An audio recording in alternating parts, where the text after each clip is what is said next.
여들톡 들으면서 나도 팟캐스트 한번 해볼까? 라고 생각해본 톡토로들 계신가요? 어렵지 않습니다. 글로벌 최대 스트리밍 플랫폼 스포티파이와 함께라면 누구나 팟캐스트를 제작하고 발행할 수 있어요. 녹음부터 편집은 물론 여러 다른 팟캐스트 플랫폼에 한 번에 배포하고 관리할 수 있습니다. 좋은 걸 좋다고 말하는 여들톡처럼 이제 여러분의 이야기를 세상과 나눠보세요. 스포티파이가 여러분을 도와줄 거예요. 지금 바로 스포티파이에 가입하고 팟캐스트를 시작해보세요. 심지어 무료입니다.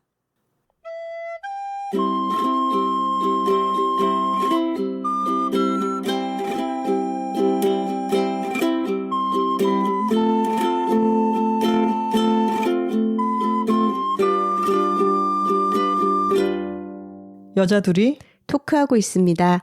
안녕하세요. 황선우입니다. 안녕하세요. 김하나입니다. 지난 138화에서 이번 주 주제를 먼저 예고를 드렸죠. 영화 콘클라베 얘기를 나눈다고 말씀을 드렸는데 많은 톡토로들께서 보시고 저희에게 인증을 올려주시기도 했습니다. 근데 참 톡토로는 어디에나 있지 않습니까? 그럼요. 저희가 콘클라베를 보러 갔을 때도 저희 옆자리에 톡토로님이 앉아 계셨죠. 그뿐 아니라 이번 주 한 주 내내 저희가 가는 데마다 톡토로들이 다들 계시더라고요. 북토크 갔을 때 옆자리에도 톡토로들이 계시고 하나씨 북토크는 너무 당연하고 제가 갔던 다른 북토크에서도 만나고 그리고 저희 어제 공연 보러 갔을 때 공연장에서도 톡토로들이 있다가 나와서 인사를 해줬잖아요. 그러니까요. 어제 조원선님의 공연을 보러 갔었는데 너무 좋았죠. 저는 롤러코스터의 광팬이었고 조원선님의 보컬 색깔을 너무 좋아하는데 정말 오랜만에 공연을 하셨어요. 네. 톡토로들과 이렇게 취향이 겹치는 것을 확인할 때가 참 또 흐뭇하죠. 그럼요. 콘클라베를 미리 성실하게 예습하고 오신 톡토로의 메일로 오늘 시작해 보겠습니다. 언니들 콘클라베 보고 왔어요. 수원에서 옥수수를 좋아하시는 옥토로님의 메일입니다. 어제 드디어 계약을 하고 콘클라베를 보고 왔어요. 어찌나 행복하던지요. 콘클라베는 우연히 영화 포스터를 보고서는 이건 꼭 보겠어 라고 생각했던 영화였어요. 그런데 언니들이 다음 주에 다루실 거라고 해서 그 전에 계약도 했겠다. 오랜만에 극장으로 나섰습니다.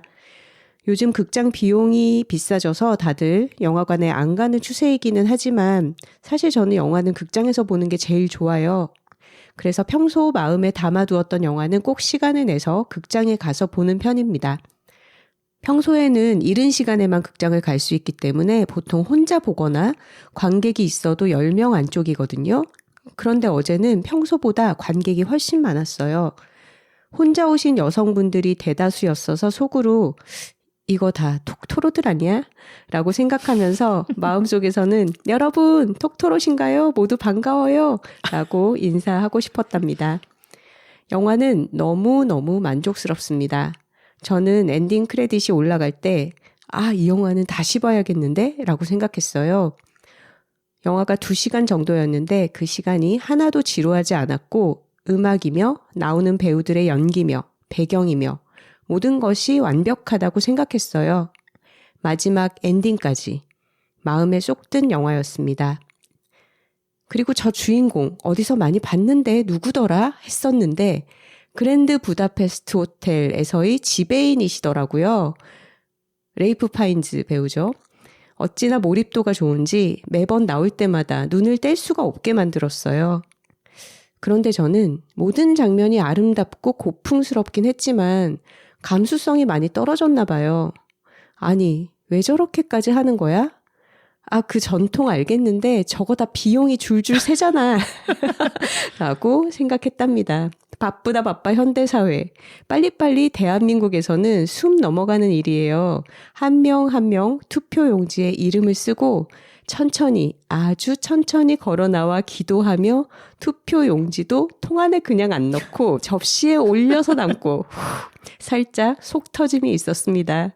왠지 선우 언니 공감하실 것만 같은 느낌적 느낌. 그리고 철저히 배제되는 수녀님들.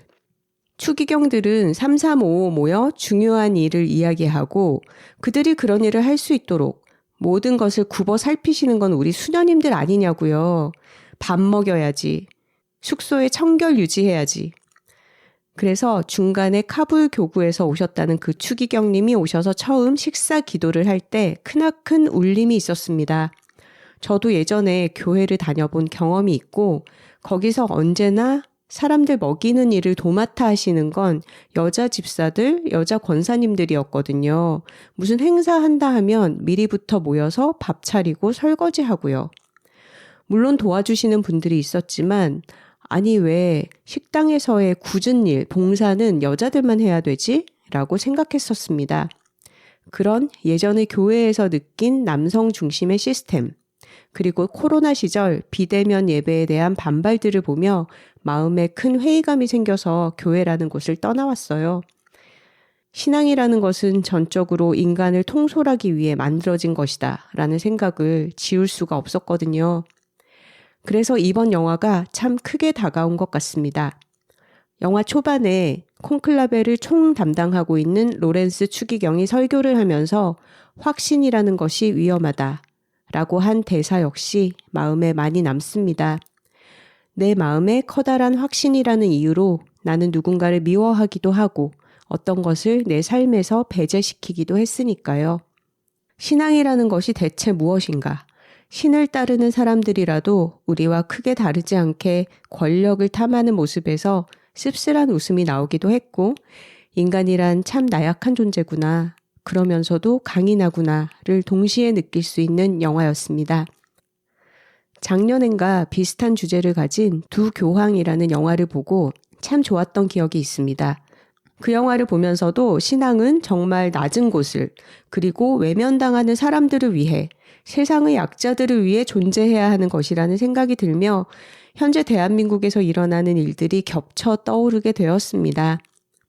신앙의 본질은 사랑이니까요.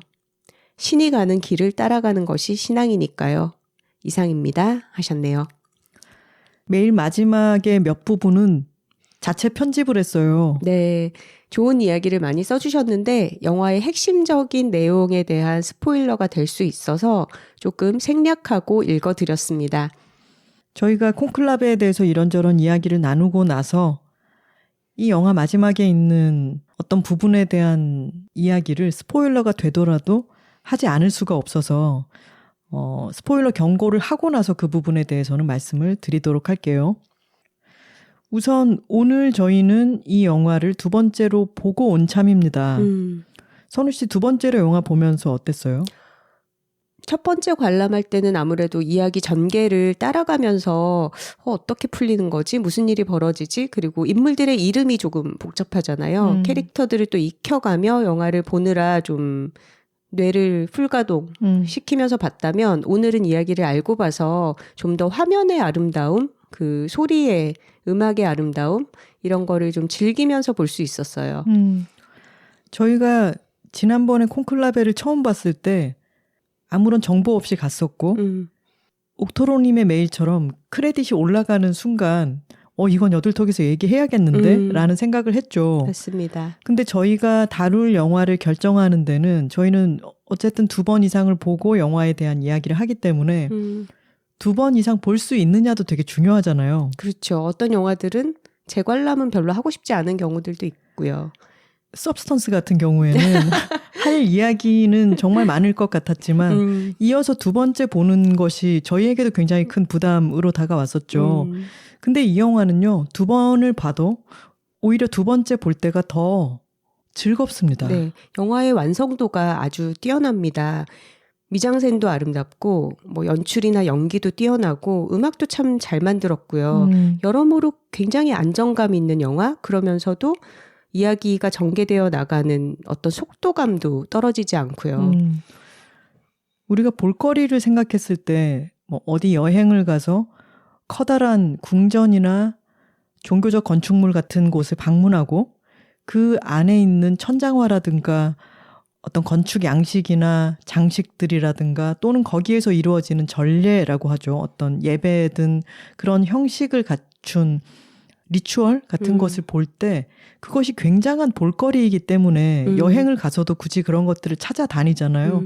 근데 이것은 극장을 방문하면 커다란 화면으로 그런 모든 것들을 한꺼번에 즐길 수가 있죠. 여행 다녀오는 거랑 비슷한 느낌이 들어요. 바티칸 시국으로의 2시간짜리 여행입니다. 맞습니다. 자, 톡깔하고 본격적으로 영화 얘기 들어가 볼까요? 좋은 걸 좋다고 말하기 여둘톡 139화는 영화 콘클라베입니다. 둘 톡토로톡토로톡 파워 파워 파워 파워.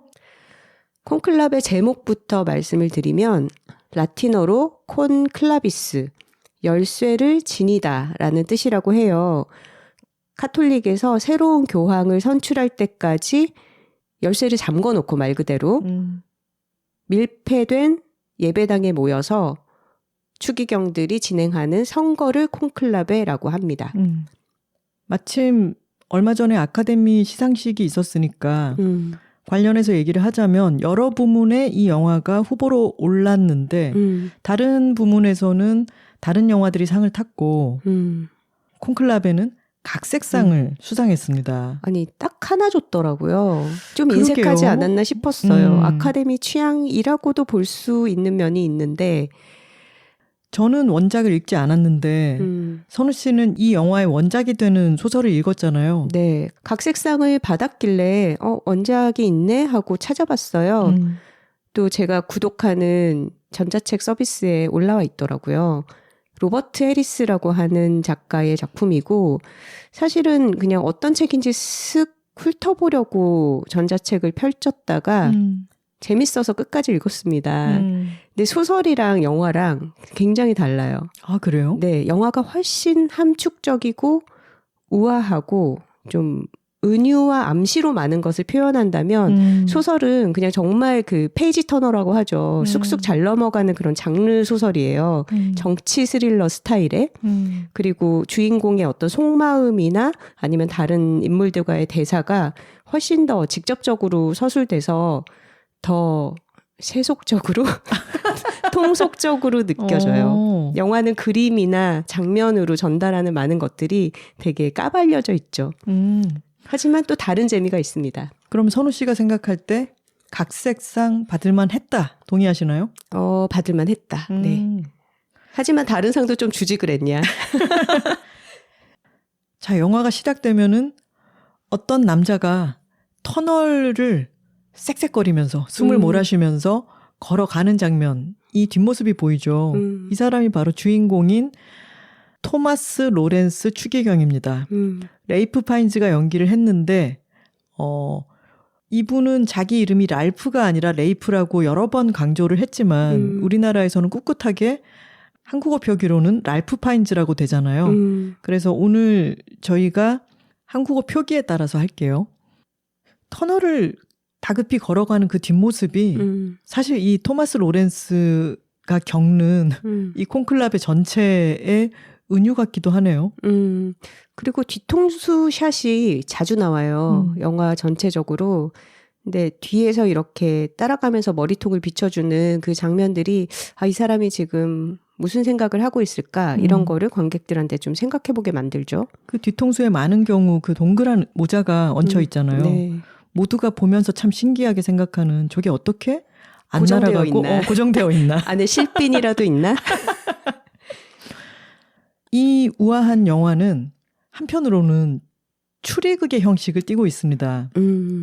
그리고 탐정은 토마스 로렌스 추기경이죠.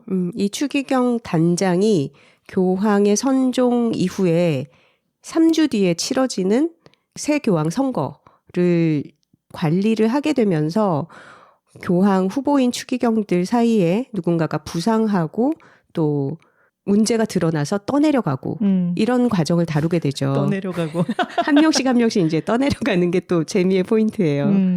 그리고 추리극이라고 생각하면 탐정이 있으면 또 유능한 조수가 하나 있지 않습니까? 그럼요. 게다가 탐정이 지금 선거 때문에 외부와 접촉을 할 수 없잖아요. 그러면 조수를 멀리 보내서 조사를 시켜야죠. 아주 일 잘할 조수가 있습니다. 레이 몬시뇨르라고 하는 사람인데 네. 여기서 몬시뇨르는 여러분 영화 보실 때 좀 헷갈릴 수 있을 것 같아요. 몬시뇨르는 직함이라면서요. 네, 이름이 아니고 이 캐릭터의 이름은 레이먼드 오말리라고 하고 몬시뇨르는 추기경이나 주교 이런 것처럼 가톨릭에서 어떤 성직자의 직급이면서 호칭이기도 하죠. 여기서는. 그러니까 김과장 이렇게 부르는 것처럼 레이 몬시뇨르이라고 하면은 레이라고 하는 이름으로 불리는 몬시뇨르이다 이렇게 그렇죠. 되는 거죠. 이 레이라고 불리는 몬시뇨르이 조수의 역할을 하는데 거의 뭐 홈즈의 왓슨이죠. 이 영화의 모든 이 몬시뇨르이 등장하는 장면에서 어떤 정보를 전해주고 나서 레이 몬시뇨르이 약간 머뭇거리면서 한데 예, 사실은 이런 말씀 드려도 될지 이러면서 뭘 덧붙여 항상. 나가려다가 돌아서거나 약간 망설이다가 덧붙이거나 하는 모든 정보들이 이 다음 챕터를 계속해서 열어갑니다. 그래서 이 영화는 참 묘해요. 모든 것이 아주 오래전부터 이어져 내려오는 여러 형식들을 지키고 있고 뭐 복식이라든가 어떤 예법이라든가 이런 것을 다 잘 지켜가고 그게 느릿느릿 진행되고 있지만 계속해서 꼬리를 물고 새로운 것들이 착착착 이어지기 때문에 영화를 보는 내내 지루하다는 느낌을 가질 수가 없어요. 맞아요.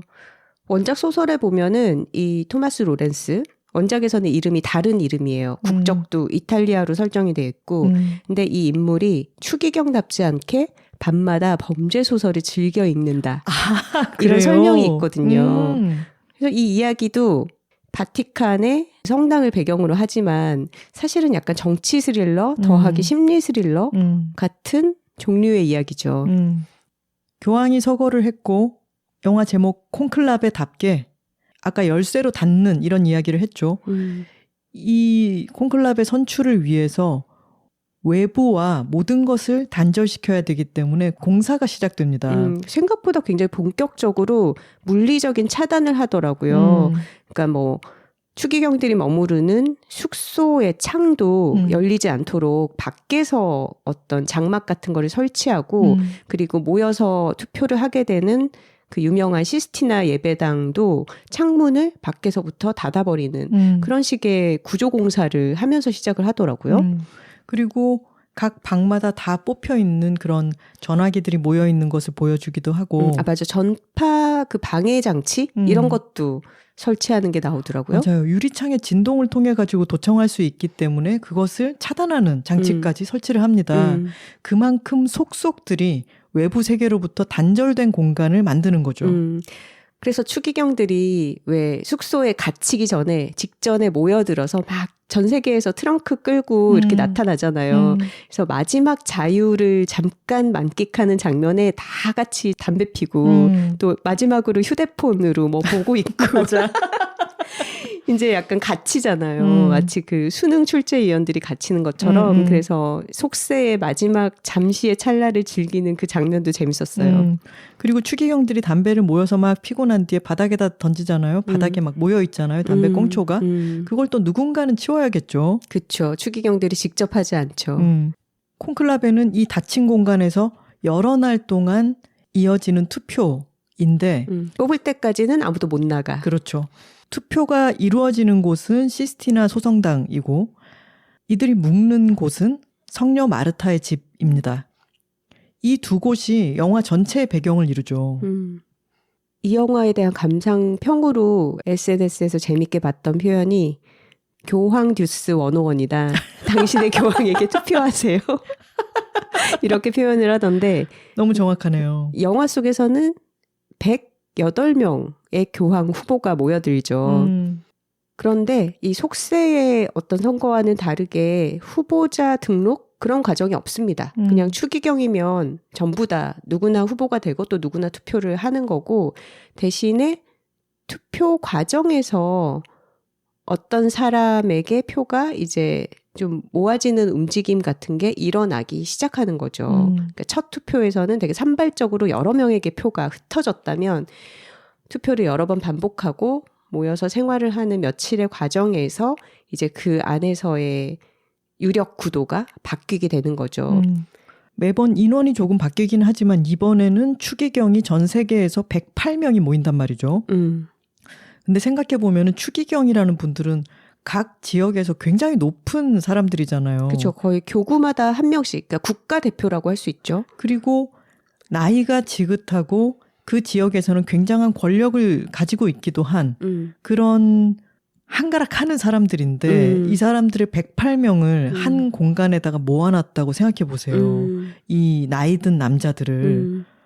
아무리 이것이 추기경들의 모임이라 하더라도 굉장하겠죠. 그래서 로렌스가 이런 농담을 합니다. 다른 어떤 사람이 공사가 막 진행되고 있으니까 이곳이 너무 지옥 같네요 라고 했더니 그런 말 하지 말게. 추기경들이 와야 진짜 지옥이 시작되네. 이렇게 얘기하잖아요. 그만큼 이 개성 강한 사람들이 한 명씩 들어오는 것이 이 이야기의 굉장히 중요한 축입니다. 차기 교황 후보로 유력하게 꼽히는 추기경 중에 한 명은 고프레도 테데스코라는 사람이고 이 사람은 완전 전통주의자예요. 그래서 선종한 전교황은 굉장히 소박하고 소탈하고 개혁을 많이 이끌어낸 그런 진보적인 자유주의자 교황이었고 그 돌아가시고 나서 직후에 추기경들이 모여드는 장면을 봐도 화려한 교황 숙소에서 지내지 않고 추기경들보다 못한 굉장히 작고 소박하고 간결한 그런 숙소에서 지내고 있었거든요. 근데 테데스코는 그러니까 그런 진보적인 경향을 비판하고 교회는 권위를 세워야 된다. 그리고 사제들은 여전히 라틴어를 사용해야 된다. 이런 좀 강경한 주장을 하는 그런 전통파라고 할 수 있습니다. 그래서 생전에 교황과도 대립을 많이 했고 교황을 많이 공격했다. 이렇게 설명이 되죠. 그 교황의 침대 옆에 놓여있던 낡은 안경을 로렌스 추기경이 집어드는 장면이 있는데 나중에 거기 보면은 안경 가운데 부분 있잖아요. 그 부분에 테이프를 감아놓은 게 보여요. 이 사람은 정말 소탈한 사람이었음을 짐작하게 할 수 있죠. 그리고 그 부분을 보면서 로렌스가 눈물을 막 흘리죠. 근데 테데스코는 다른 사람이 자기 몸에 조금이라도 손을 대려고 하면은 그 손을 탁 치면서 뿌리치는. 엄청 권위주의적이죠. 그리고 실내에서 흡연 막 뻑뻑하고 약간 그 외모를 봐도 좀 남성 호르몬이 폭발하는 것 같으면서 되게 권위주의적이고 좀 싫다 이런 느낌이 드는 사람이에요. 맞아요. 식당에 여러 사람들이 무리지어 있죠. 그때 테데스코가 이런 이야기를 합니다. 라틴어로 예배를 보는 것에 대해서 다들 더 원활하게 소통을 해야 한다고 각자의 언어를 허용해서 뭐가 나아졌느냐고 얘기하면서 다들 끼리끼리 저기 보라고 우리 테이블은 이탈리아어를 쓰는 테이블이고 저쪽에는 스페인어, 저쪽은 영어, 저쪽은 또 다른 언어를 쓰는 그런 무리들로 다 나눠져 있지 않느냐. 마치 바벨탑 이후에 이제 언어가 다 나눠져서 서로 소통이 안 되는 것처럼 같은 언어 쓰는 사람들끼리 끼리끼리 모인다 이런 거를 비판하는 거죠. 그렇죠. 그렇게 편이 생긴다라고 이야기를 합니다. 한편 이 테데스코의 전통 권위주의에 대적하는 약간 진보파의 유력한 후보로 알도 벨리니 추기경이 있어요. 이 사람은 눈에 익은 배우죠. 스탠리 투치라고 하는 배우고 영어를 사용하고 아마도 미국에서 오지 않았을까 싶어요. 이 사람은 성소수자에 대한 입장, 뭐 이혼한 사람들에게 영성체를 주는 것에 대한 입장, 카톨릭 교리에 따라서 피임을 해야 될까에 대한 입장 이런 모든 것에서 진보적인 스탠스를 취하고 있고 테데스코의 반대에 있다라고 할 수 있어요. 그리고 이 사람은 자기가 교황이 되는 건 원치 않아요. 정말 되게 약간 학을 떼면서 싫어해요. 나 안 하고 싶다고. 하지만 이 사람에게 중요한 거는 테데스코가 선출이 되어서 지금 진보적인 분위기로 나아가고 있던 이 교회 집단의 흐름을 역행시키는 거는 막아야 된다. 어떻게든. 그게 이 사람에게는 굉장히 중요한 어떤 임무인 거죠. 로렌스는 처음에는 이 벨리니를 지지합니다. 로렌스도 벨리니와 같이 진보적인 가치를 믿기 때문이죠. 근데 이 벨리니를 추대하려고 하는 세력들은 벨리니의 여러 가지들에 대해서는 동의하지만 벨리니가 가톨릭 교회 내의 여성 문제에 대해서 의견을 피력하려고 하자. 지금 선거 기간에 그것이 유리하지 않다고 생각하고 그 여성 문제에 대해서는 언급하지 맙시다 라고 얘기하는 부분이 있죠. 맞아요. 이거는 나중에 하자 막 이런 식으로 밀어두는 거지. 그리고 그들이 어두컴컴한 데서 이야기를 하는 극장 같은 공간이 있잖아요. 근데 그런 이야기를 하다가 문이 덜컥덜컥 열리면서 청소 정리를 하러 수녀들이 들어오자 말을 딱 멈추죠. 수녀들은 어떤 중요한 이야기에서는 배제되어 있는 것 같은 맞아요. 그런 이 추기경들의 여러 가지들을 다 도와주고 보살피고 있지만 정작 중요한 이야기에서는 수녀들에게 말이 퍼져나가지 않도록 딱 단속을 하는 모습이 보입니다. 그렇죠. 아까 옥토로님의 메일에서처럼 이 투표를 위해서 모여든 100 몇십 명의 식사와 뭐 청소와 이런 매일매일을 위해서 필요한 돌봄 노동을 하고 있는 거는 수녀들인데 이 카톨릭 추기경 집단 이너서클 안에서는 이 여성들을 바티칸에서 중요한 일을 권한을 주는 것에 대해서는 여전히 나중으로 미루고 있는 모습이 진보주의자들 사이에서조차 목격이 되고 있는 거죠. 그리고 영화에서는 약간 동떨어진 이야기일 수도 있겠지만 사실 이 많은 사람들이 많은 현대인들이 의문을 가질 수밖에 없잖아요. 왜 성직자는 남자만 될 수 있을까? 언제부터 이런 걸까? 이런 생각을 하게 되잖아요. 왜 하느님은 아버지고 그 아들이 예수 그리스도고 신은 다 남성이고 성직자도 왜 다 남성이지? 수녀들은 다 부차적인 일들을 하고 이런 의문을 갖게 되잖아요. 그 의문을 직접적으로 말로 하지는 않아도 이 영화를 보고 있으면 되게 당연하게 그런 마음이 들어요. 할배들로 가득한 그러니까. 수백 명을 영화 2시간 내내 보고 있으면 아 정말 저렇게 나이 든 남자들만 드글거려서 의사결정을 하는 집단을 지금 보고 있는 게 숨막힌다. 그리고 사회 곳곳에서는 그런 변화들이 일어나고 있는데 저기는 너무 고인물이구나. 이게 정말 자연스럽게 느껴져요. 그렇죠. 이 그리스도교의 역사를 보면은 지금 이들이 추기경들이 묵는 곳도 성녀 마르타의 집이잖아요. 성경에 있는 많은 이야기들이나 그런 것도 전 세계 곳곳에 있는 토착신앙, 여신을 섬기는 신앙 이런 것들이 있다면은 그리스도교가 그것을 다 성경의 이야기들이나 아니면 자신들의 교리로 포섭을 하면서 그러니까 거기서 숭배되고 있는 여신의 힘을 그리스도교로 포섭해 오는 거죠. 그러면서 성녀로 많이 전환을 했어요. 그래서 곳곳에 있는 성녀들이 사실은 그리스도교에서 많은 걸 왜곡하기도 하고 자신들의 가부장적 금욕주의적 세계관 속으로 그것을 많이 끌어들이고 이용했단 말이죠. 그러는 과정에서 교회는 점점 더 남성과 가부장제적인 어떤 권위를 계속해서 세우는 방향으로 나아가고 그러면서 여성들이 가지고 있던 어떤 신성함 같은 것들은 계속해서 억눌리게 되는 거죠. 그리고 어느 순간부터는 그게 너무 당연한 듯이 이어지게 되는 것이고요. 신화학자들의 주장에 따르면 네. 특히 대부분의 농경사회에서는 신은 압도적으로 여신이었다는 거예요. 여성들이 아이를 낳고 생명을 창조하고 그리고 대지에서 우리를 먹여 살리는 곡물들이 자라잖아요. 그러니 대지의 신을 섬기고 그리고 그 신은 당연히 여성이었던 거죠. 반면에 농경민족이 아닌 사막민족에게는 신은 광포한 가부장적 남신인 경우가 많은 거예요. 오, 구약성서의 하느님처럼. 그렇죠. 풍요로운 여신의 어떤 신화들을 그 폭력성으로 억압해 가기 시작하는 그런 양상이라고 얘기하기도 하거든요. 그리고 이 영화에서도 십자가가 달려있는 목걸이를 건다거나 커다란 천으로 되어 있는 옷을 걸친다거나 머리에 쓰는 것이라거나 이런 거 하나하나 반지 같은 거 그게 정말로 고색창연하잖아요. 근데 그런 것들이 전통을 계속해서 이어왔기 때문에 어떤 신비감을 보장하는 거잖아요. 만약에 신부들이 티셔츠를 입고 미사를 집전한다면 거기에 무슨 권위가 있겠어요. 근데 그럼으로 인해 가지고 전통을 수호함으로 생겨나는 가치들이 있지만 그것을 수호해야 한다고 믿기 때문에 억압하는 가치들도 계속 자라나고 있는 거죠. 맞아요. 이 영화 속에서 되게 공을 들여서 보여주는 부분에 그런 사제들이 입는 의복, 교황의 의상 이런 것들이 있거든요.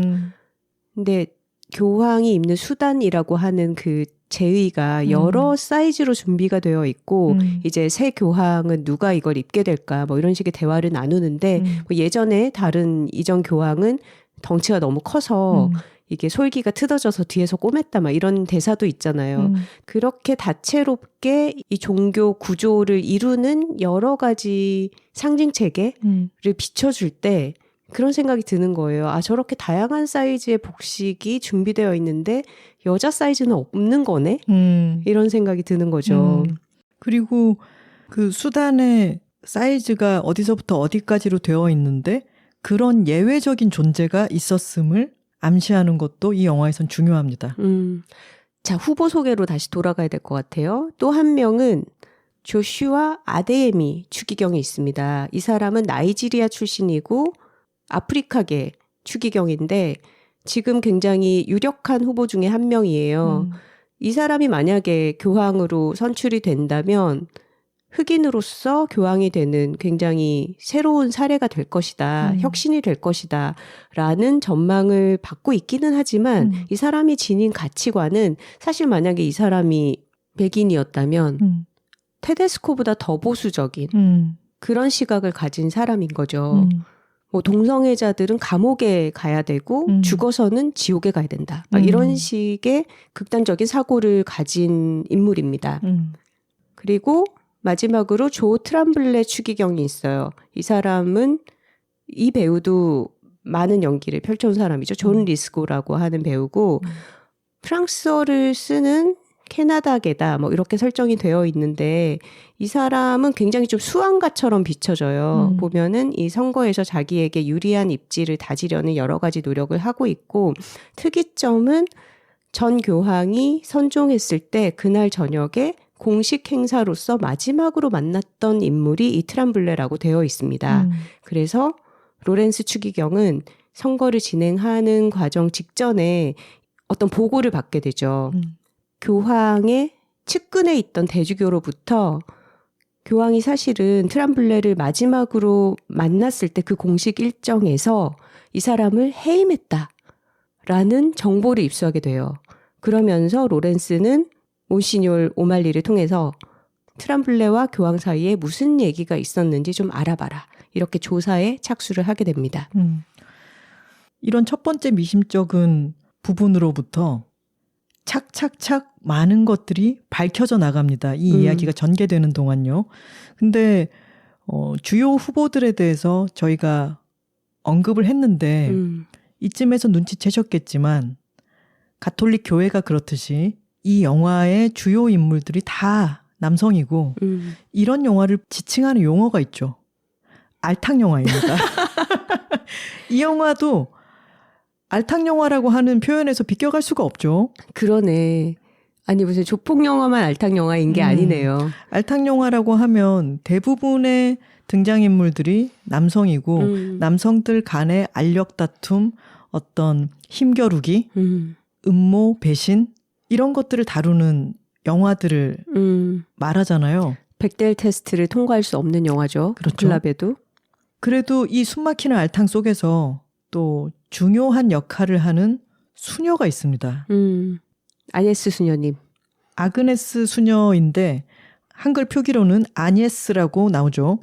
이 역할을 맡은 배우는 우리 세대에게는 너무나 잘 알려진 이사벨라 로셀리니 배우가 이 역할을 맡았습니다. 이사벨라 로셀리니 하면 우리는 바로 랑콤 모델 이렇게 딱 들어오잖아요. 블루벨벳. 그렇죠. 그리고 너무너무 아름다운 외모로 우리에게 각인이 되어 있는데 맞아요. 이제는 연세가 드시면서 표정이나 얼굴 전체에 어떤 근엄함과 카리스마가 더 생겨 있어요. 아녜스 수녀는 이 콘클라베가 치러지는 기간 동안에 성 마르타의 집에서 추기경들이 생활하는 어떤 전반에 대해서 서포트하는 그런 수녀들을 이끄는, 말하자면 로렌스가 그 선거를 관리하는 관리자라면 아녜스 수녀는 이 수녀들의 돌봄 노동을 또 총지휘하는 그런 관리자라고 할 수 있죠. 아카데미 여우 조연상 후보로 오르지 않았던가요? 맞습니다. 등장하는 장면이 아주 많지는 않지만 존재감이 묵직한 그런 배우입니다. 저희는 영화를 처음 보고 나서 여우 조연상 후보라고? 그럴 만큼인가라고 잠깐 생각을 했다가 오늘 영화를 다시 봤더니 정말 비중이 있어요. 나오는 장면이 많지는 않지만 아주 중요한 역할을 하고 있고요. 또 하나 중요한 캐릭터가 등장을 합니다. 조금 늦게 오죠. 보통 연프에서는 이런 사람들을 맥이라고 하잖아요. 등장인물들 다 정해져 놓고 나서 나중에 합류하는 빈센트 베니테스라고 하는 추기경이 뒤늦게 등장을 합니다. 근데 이 사람은 추기경 명단에 올라 있는 사람이 아니었어요. 맞아요. 왜냐하면 교황이 살아계실 때 비밀리에 의중임명이라고 하나요? 임팩토레라고 하는 교황이 누구에게 밝히지 않고 본인이 비밀리에 임명하는 그런 추기경으로 임명된 사람인 거예요. 근데 그 이유에 대해서도 설명이 나와요. 아프가니스탄의 되게 위험한 지역에서 선교를 하다 보니까 이 사람의 지위가 알려지면 어떤 공격의 타겟이 될 수 있어서 비밀리에 그렇게 임명을 했다라고 나오는 인물이고, 외모에 있어서도 되게 좀 고요하고 조용하면서 맑아 보이는? 좀 신비스럽죠. 그렇죠. 교구는 아프가니스탄의 카불인데 멕시코인이죠. 전쟁 지역에서 부상당한 사람들, 성폭력 피해 여성들 이런 사람들을 위한 봉사활동 같은 것을 많이 했던 아주 힘든 지역에서 낮은 데로 임해온 그런 분이죠. 모두가 식사를 하고 있을 때 새롭게 도착한 베니테스 추기경을 로렌스 추기경이 소개를 하면서 식사 기도를 해주시겠습니까? 라고 하죠. 그랬더니 맨 처음에는 라틴어로 모두가 다들 알고 있는 식사 기도를 암송하고, 그래서 다들 일어났던 사람들이 이제 밥 먹어야 되나 보다 하고 앉을 때 이제 앉으려고 할 때 자신에게 훨씬 편한, 이 사람은 멕시코인이니까 스페인어로 자기가 정말 하고 싶은 기도를 합니다. 이 식사를 누리는 우리에 대한 축복뿐만이 아니라 이렇게 음식을 먹을 수 없는 굶주린 사람들에 대해서도 언급을 하고, 그리고 이 식사를 준비해준 수녀들에게 감사하다라는 걸 언급을 하죠. 그랬더니 아녜스 수녀님이 약간 싱긋 웃는 장면이 잠깐 나오죠. 맞아요. 그때까지 무표정 하다가 처음으로 약간의 미소를 띠죠. 왜냐하면 추기경 사회에서는 수녀들은 보이지 않게 되어 있기 때문입니다. 스스로도 나중에 우리 수녀들은 인비지블 해야 된다라는 말이 잠깐 대사에도 나오죠. 그리고 복장도 이 추기경들은 공식 복장이 다들 막 하얀색 엄청 그 소재가 좋아 보이는 그런 비단옷 같은 거에다가 막 빨간색 망토를 두르고 모자를 쓰고 이럴 때 수녀님들은 정말 건박하고 눈에 안 띄는 그런 회색, 남색 이런 옷들을 입잖아요. 그러니까 너무 눈에 보이는 계급 차이가 확연한 거죠. 자, 이렇게 등장인물들을 소개를 드렸고요. 콘클라베에 돌입해서 교황을 선출하는 것까지가 이 영화의 스토리의 다입니다. 물론 그 안에는 아까 말씀드렸던 것처럼 누군가가 떠내려가고 누군가가 누구를 견제하기 위해서 음모를 꾸몄었고 그런 것들이 하나하나 밝혀지게 되는데 이 모든 등장인물들에게는 이 콘클라베를 무한정 끌어서는 안 된다는 암묵적인 동의가 있어요. 왜냐하면은 이들이 가장 중요하게 생각하는 것은 교회의 권위와 평판입니다. 점점 신자들이 줄어가고 있기 때문에 교회로서도 고민이 되죠. 그래서 외부에서 보았을 때 콘클라베가 너무 길게 이어지면은 저 안에서 갈등이 심화되고 있다라고 하는 걸로 비춰질 수가 있기 때문에 되도록이면 신속하게 다음 교황을 높은 일치율로 뽑아야 하는 게 모든 사람들의 과제이기도 하죠. 맞아요. 이 공동체 안에서는 이것은 전쟁이다 할 정도로 치열한 경합이 벌어지기는 하지만 이 사람들이 어떤 최저선의 도덕과 윤리를 지키기는 해요. 근데 그 이유가 바로 함께 속해 있는 이 교회 공동체가 몰락하면 다 같이 망하는 거기 때문에 어떤 서로 간의 치부를 공격하고 헐뜯을 때도 욕망을 가지고 이 자리를 탐내기는 하지만 정말 어떤 바닥까지 털어서 이것을 욕심내지는 않고 적당한 시기에 물러날 줄 아는 그런 겸허함을 발휘하는 그런 근거가 바로 자신들이 속해 있는 이 교회 공동체를 존속시켜야 하기 때문에 같은 목표를 가진 집단인 거죠. 그리고 그 부분이 이 영화를 2번 봐도 우리가 이것을 안정감 있게 즐기게 하는 부분일 것 같아요. 그런 영화들에 많이 익숙해져 있잖아요. 어떤 음모가 밝혀졌을 때 그 상대가 갑자기 눈빛이 변하면서 목을 확 찌른다거나 막 뒤에서 총을 쏜다거나 이런 반전이나 복수 이런 영화들의 피로감이 없어요. 이들은 자신의 치부가 밝혀지면은 그 부끄러움 때문에 나는 교황 후보에서 물러나야겠구나라고 하나씩 정말로 떠내려 갑니다. 그리고 가장 심한 욕이 유다. 그렇죠. 예수를 팔아넘긴 제자. 자, 이 영화의 대략적인 얼개를 말씀드렸으니까 세부적인 스토리는 여러분들이 영화를 보시면 정말 재미있게 즐기실 수 있을 것 같고요. 이 영화의 여러 미덕들에 대해서 한번 짚어보고 싶어요. 방금 얘기했던 그런 안정감도 있고 사람들이 어느 정도의 최저선을 지키고 있다라고 하는 데서 오는 편안함이 있죠. 그리고 관리자로서 로렌스 추기경이 일 처리하는 속도가 굉장히 빠릅니다. 뭔가 몬시뇰 레이한테서 정보를 입수했을 때 이거를 묻어두고 적당한 시기에 오픈하자 이런 게 없어요. 맞아요. 그냥 돌진, 약간 돌직구 스타일로 당사자한테 가서 너 진짜 이랬어? 맞아? 맞아요. 네 입장을 설명해봐. 근데 그게 굉장히 속도를 전개를 빠르게 하는 것도 있고 이 사람이 어떤 꿍꿍이가 있어서 자기에게 유리하게 이 판을 만들어가는 사람이 아니라 어떤 공정한 감각을 가지고 이 행사에 봉사하는 그런 공직자라는 것에 대한 신뢰감을 느끼게 만들죠. 그리고 이 특수한 탐정의 도구랄까요? 그런 것 중에는 아주 독특한 점이 취조를 하기보다는 고해성사를 이용합니다. 맞아요. 이게 이 탐정의 특수성이죠. 맞아요. 하지만 한계도 있죠. 자신이 고해성사로 인해서 들었던 이야기는 자신이 발설할 수 없다. 하지만 당사자에게 가서 확인하고 그 사람의 양심에 직언을 날리는 거죠. 맞아요. 이게 쾌감이 있어요. 그리고 비밀 문서를 입수했을 때 그거를 바로 모두에게 다 전체 공개를 해버리잖아요. 그러면서 그 아네스 수녀님 방에 가서 복사기를 쓰는데 추기경님이 무슨 자기가 직접 복사를 해봤겠어요. 자꾸 에러가 나는 거야. 그러니까 수녀님이 와서 제가 도와드릴까요? 몇 부 복사 필요하시죠? 그랬더니 108부요. 그때 너무 짜릿하죠. 맞아요. 소설에는 그 장면에 대해서 뭐라고 묘사가 돼 있냐면 아네스 수녀가 108부를 복사를 도와주면서 굉장히 흥겨워 보였다라고 묘사가 되어 있습니다. 그리고 그 108부 소란에 이어서 아네스 수녀가 굉장히 큰 역할을 하죠. 그렇죠. 그리고 이 모든 배우들이 연기를 잘하지만 토마스 로렌스 추기경 역할을 한 랄프 파인즈의 연기는 정말 너무 훌륭합니다. 정말 주름이 말을 해요. 맞아요. 얼굴 주름으로 너무 많은 표현을 합니다.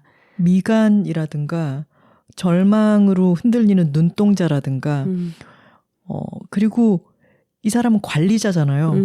지금 회사에 다니고 있는 모든 관리자 이 분들은 이 영화를 보면은 그 찌든 피로감에 동지의식을 느끼지 않을 수가 없을 거예요. 지금 뭔가 큰 행사 준비하시는 마케팅 담당자, 뭐 이벤트 준비하시는 뭐 이런 분들, 회사에서 뭐 치르시는 HR 담당자들 너무 감정이입할 수밖에 없습니다. 맞아요. 얼굴 표정도 미묘하게 감정을 잘 드러내지만 두 번째 보니까 그 목소리의 높낮이, 그러니까 소리를 크게 지르지 않아요. 목소리를 언성을 높이는 게 아니라 톤의 높낮이 조절을 너무 기가 막히게 하더라고요. 숨소리 하나로도 이 로렌스 추기경의 고뇌 같은 게 느껴지죠. 이 사람은 지금 개인적으로도 사실은 굉장히 큰 위기를 느끼고 있습니다. 왜냐하면 교황이 선종하기 전에 이미 자기는 사직서를 내고 그리고 교황이 그것을 승인해 주면은 자신의 지역으로 돌아가서 수도원으로 가겠다라고 생각하고 있어요. 좀 신앙적인 위기를 겪고 있죠. 기도의 응답을 잘 받지 못하고 영적으로 좀 흔들리는 그런 시기예요. 그런 상황에서 이 콘클라베를 주관하면서 어디나 인간들이 모이면 그렇겠지만 이 추기경들 사이에서 하나씩 드러나는 여러 가지 어두운 것들을 보면서 윤리적인 갈등도 하고 자신의 이 책임감에 굉장히 짓눌리기도 하고 이런 것들을 표정으로 너무나 정확하게 보여줍니다. 그리고 로렌스의 또 하나의 중요한 갈등 하나는 본인이 지지하는 벨리니가 표를 잃어가고 오히려 자신이 관리자로서의 책무를 잘한다는 게 이 후보들 사이에서 신망을 얻으면서 자기 자신이 또 유력 교황 후보로 표를 점점 얻어가잖아요. 그리고 사실 연설을 너무 잘해버렸어. 그치. 대충 모두를 만족시키는 두루뭉술한 연설을 했어야 할 타이밍에 처음에 라틴어로 했다가 임팩트 있게 자기가 떠오르는 말을 그냥 즉흥적으로 하는데 영어로 그게 되게 하죠. 울림이 크죠. 그 내용은 뭐였냐면은 확신을 경계해야 된다는 것이었습니다. 확신이야말로 통합의 적이고 다양성이야말로 교회의 축복이다. 그리고 신앙은 의심과 손잡고 있을 때 살아있을 수 있다. 이런 이야기를 함으로 인해서 확신이라고 하는 것은 이전부터 내려온 것이 옳을 것이라고 하는 전통성에 복무하는 그런 보수성의 언어잖아요. 근데 그것보다는 그것을 경계해야 된다라고 하는 이야기를 하면서 이 로렌스 추기경의 생각을 많은 사람들이 알게 되죠. 근데 재밌는 게 이 콘클라베 속에서 벨리니도 처음에 진보 진영을 대표하면서도 나는 진짜 교황하기 싫다. 막 되게 절레절레. 아우 싫어 막 이러잖아요. 근데 이 벨리니를 추종하는 사람들은 진정한 리더의 자격은 리더가 되고 싶어 하지 않는 것까지 포함이다 라고 하죠. 이게 플라톤의 국가에서부터 이어지는 굉장히 유래 깊은 이야기인데 통치자가 건전하기 위해서는 권력 자체를 삼해서는 안 된다. 그렇기 때문에 권력을 원하지 않는 사람이 오히려 가장 좋은 지도자가 된다라는 군주론인 거죠, 일종의. 근데 되게 재미있는 것은 로렌스 자신도 교황이 되고 싶지 않다라고 생각을 하면서도 점점 욕심이 자라나기도 하고 이들이 성직자라는 특수성이 있기 때문에 말하자면 성직자로서 좋은 리더는 권력을 탐하지 않아야 되는 것이 맞지만 또 어떤 교황 후보는 내가 성령을 받았다. 주님께서 날 선택하셨다. 이런 식의 확신을 또 느낀다는 거예요. 근데 그렇다면 이것은 좋은 리더의 자질인가 아닌가? 이런 질문도 갖게 되죠. 특히나 지금 신앙적인 어떤 위기 상황인 로렌스의 경우에는 되어가는 모양새로 보면 내가 될 수도 있을 것 같은데 이런 생각을 하면서도 자기는 어떤 성령과의 소통으로 확신은 전혀 없고 이런 혼란 속에 있는 거죠. 그 와중에 맥이었던 베니테스 추기경이 아주 올곧게 로렌스 추기경 저는 당신을 뽑았습니다라고 이야기를 합니다. 너무 순수하게 자기가 표를 던진 것에 대해서 다 털어놓죠. 그러면 또 질색팔색하면서 그럼 안 돼 나한테 표를 주지 마세요. 하지만 저렇게 맑은 눈을 한 베니테스 추기경이 나를 지지하고 그렇다면 저 사람의 말이 옳지 않을까라는 생각을 해서 맞아. 왜냐하면 성령은 다른 사람을 통해서도 발현이 되기도 하니까. 그래서 그 투표 용지에다가 계속 벨리니를 쓰던 이 로렌스 추기경은 망설이다가 6번째 투표인가? 거기서 로렌스라고 자기 이름을 씁니다. 그리고 이 투표 용지를 앞에 가지고 가서 항아리에다가 어떤 접시 위에 올려놨다가 항아리에 탁 넣고 나면은 3명의 추기경들이 나중에 개표할 때 이름을 부르고 그리고 실에다가 꿰죠. 이 바늘에다가 빨간 실을 연결해서 이제 거기다가 이제 꽂아서 이 투표 용지들을 수거하는 거죠. 그 투표 용지는 화로에다가 넣어서 불사르고 그리고 교황이 선출되지 않았을 때는 까만 검은 연기, 선출이 되었을 때는 흰 연기를 밖으로 뿜어 보냄으로써 바깥 사람들에게 그것을 알리는 거죠. 그런 형식을 띠고 있는데 그렇게 천천히 한 명 한 명의 추기경이 나서서 투표용지를 항아리에 넣는 것을 그 이전에 여러 번 보여줬죠. 그리고 이 사람들이 다 노인들이라 너무 느려. 천천히 움직여서 가서 선서하고 요거 넣고 근데 다 관절들이 얼마나 삐걱대시겠어요. 그리고 돋보기도 막 썼다가 벗었다 해야 되고 돋보기 없으면 이 영화에서 아무 일도 진행되지 않아요. 맞습니다. 자, 로렌스가 자신의 이름을 처음으로 써서 투표 항아리로 가져가서 그것을 집어넣는 순간 자 여기서 스포일러 경고 드리겠습니다. 네, 여기서부터는 영화의 핵심적인 내용이 노출될 수 있으니까요. 혹시 영화를 보기 전에 원하시지 않는 분들은 여기서 멈췄다가 보시고 나서 들으시면 되겠습니다. 바로 그 순간 이 영화를 아주 차분하게 보고 있던 모든 관객이 전혀 예측할 수 없는 어떤 사건이 벌어지죠. 그건 뭐냐면 투표용지를 집어넣는 순간 그 위에 거대하게 그려져 있는 천장화를 보여주잖아요. 근데 갑자기 엄청난 굉음과 함께 화면으로 보면은 우상단에서 무언가가 폭발하는 천장이 무너지는 듯한 시각적인 효과와 함께 회벽이 다 부스러져서 이 공간 안으로 막 떨어져 내립니다. 뭔가가 폭발한 것처럼. 그러니까 밖에서 뭔가가 폭발하면서 창이 깨지고 이제 막 그 부스러기 같은 게 로렌스 머리 위로 쏟아진 거예요. 그러니까 이 영화에서 가장 좀 격정적인, 가장 좀 충격이 큰 그런 장면인데 이때 이제 우리는 신의 진노다. 천벌처럼 보이잖아요. 로렌스가 자기 이름 쓰는 바람에 이 되게 아니라고 부정했음에도 이 권력의 자리를 탐해서 되게 벌받는 것처럼 보이는 장면이에요.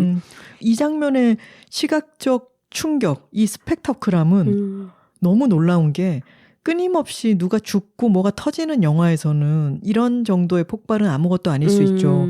하지만 아무것도 뭔가 흔들리지 않을 것 같은 모든 종이나 펜의 위치 같은 것, 모두가 나눠받는 세면도구 같은 것도 다 일정하게 모든 게 세팅되어 있는 것 같은 이 영화 속에서 갑자기 폭발이 일어난다는 것은 엄청난 충격이죠. 맞아요. 교황선거가 이루어지는 동안에 바깥의 광장에는 사실 엄청 많은 사람들이 세계에서 모여들어서 새 교황의 탄생을 기다리고 있잖아요. 근데 그러면서 이제 온갖 사람들이 시위도 하고 자기 신념을 막 외치기도 하고 그런 다툼들이 되게 복잡하게 벌어지고 있는 거죠. 근데 그 와중에 테러가 발생을 한 겁니다. 투표는 잠시 멈춰지고 추기경들은 폭발물의 잔해를 막 먼지를 뒤집어 쓴 채로 이제 잠시 시스티나 예배당을 떠나서 피신을 하게 되는 상황이죠. 사람들이 순식간에 추레해지죠. 이마나 이런 데 상처가 나기도 하고. 맞아요. 그리고 이 사건은 이 콘클라베가 맨 처음 시작할 때 외부와 다 차단하고 어떤 정보도 들어오지 않게 세속의 공간에서부터 완결성이 있는 닫힌 공간을 만드는 것으로 시작을 했는데 외부에서 폭발로 인해서 뚫릴 수밖에 없는 상황을 맞아요. 보여주는 거죠. 완벽한 안전한 밀실은 존재하지 않는다는 거죠. 이 교회의 존재도 외부의 세계 속에 있는 거고 언제까지나 동떨어져 있을 수만은 없는 거죠. 이들은 다 추레해진 먼지를 뒤집어 쓴 상태로 어떤 극장 같은 곳에 앉아서 이 사태에 대해서 보고를 받고 또 그에 대해서 논쟁을 시작합니다. 여기서 테데스코가 아주 강력하게 이야기를 하죠. 이슬람 세력은 우리 교구 안에 사원을 지을 수 있지만 그들의 지역 안에 우리의 사원을 지을 수는 없다. 우리는 언제까지 이렇게 나약하게 굴종적인 자세를 보여야 하는가. 우리는 맞서야 한다. 지금은 종교 전쟁의 시대이고 우리는 저 동물들과 맞설 사람을 뽑아야 한다. 라고 정말 과격한 말을 하죠. 근데 그것이 지금 다들 너무 충격을 받은 상태이고 이 말에 동조하는 여러 추기경들도 웅성거립니다. 약간 박수가 조금 나와요. 근데 여기에 대해서 이제 모두가 시끌시끌한 와중에 되게 조용한 사람의 목소리가 끼어듭니다. 그 전에 식사 자리에서 추기경들이 막 와글와글 어떤 논란으로 시끄러울 때 아네스 수녀가 그 정적을 깨고 목소리를 낼 때도 처음에 잘 안 들리거든요. 왜냐하면 이 남자 할배들이 가득한 와중에 할배들끼리 떠드는데 되게 정말 작은 목소리인 거예요, 물리적으로. 근데 조용하고 약간 가느다랗고 높은 목소리가 껴들어서 자기 목소리를 냈었어요, 아네스 수녀도. 근데 지금 이 테데스코의 종교 전쟁 선언에 대해서도 추기경들이 다 와글와글 한 와중에 굉장히 조용하게 가느다란 목소리가 끼어듭니다. 베니테스 추기경의 목소리였어요. 근데 테데스코는 사실 이탈리아 안에서 어떻게 보면 안전하게 그냥 자기의 힘을 잘 행사해 온 사람이고 정말 전쟁이 뭔지는 모르는 거죠. 근데 베니테스가 전쟁이 뭔지 아냐라고 하면서 진짜 콩고 내전 같은 너무 끔찍한 전쟁을 경험을 해본 사람인 거예요. 이 사람은. 전쟁에서는 당연히 상대의 죽음만 벌어지는 게 아니죠. 전쟁이라는 것은 모두가 공멸하는 것이다. 그러니까 우리는 이렇게 증오에 굴복해서는 안 된다. 우리가 싸워야 할 진짜 대상은 다른 종교의 누군가가 아니라 우리 내면에 있다. 그리고 나는 지금 이 콘클라베에 참여하면서 이 권력에만 몰두하고 로마에만 신경을 쓰는 우리 자신에게 굉장히 실망했다. 나는 떠나겠다. 뭐 이런 선언을 하는 거죠. 이번 투표가 나의 마지막 투표가 될 것이다라고 이야기하죠. 근데 그 연설이 또 많은 추기경들의 마음을 움직입니다. 그러면서 이렇게 덧붙였습니다. 교회는 전통을 위한 것도 아니고 과거를 위한 것도 아니다. 교회는 미래를 위한 것이어야 한다라고 이야기하죠.